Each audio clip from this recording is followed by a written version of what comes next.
A very common injury that we see is a rotator cuff tear.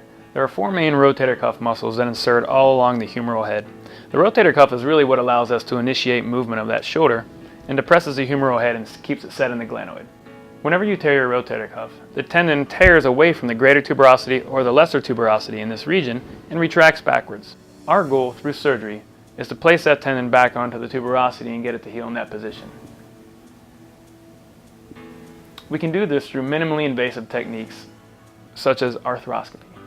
Typically we make several small portals in the back of the shoulder, the front of the shoulder, and on the side, and we insert our scope into the back of the shoulder and can look all around the shoulder joint itself.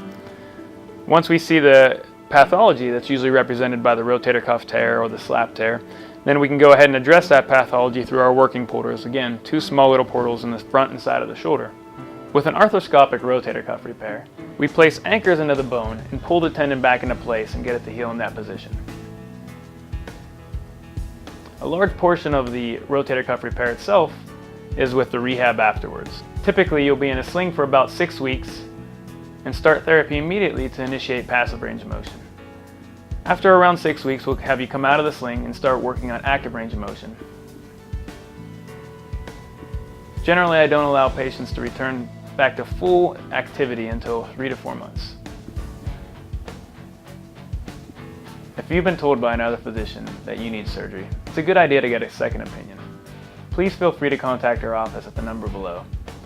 And I'd be happy to review your studies and give you my advice on what I think is the best treatment for your condition.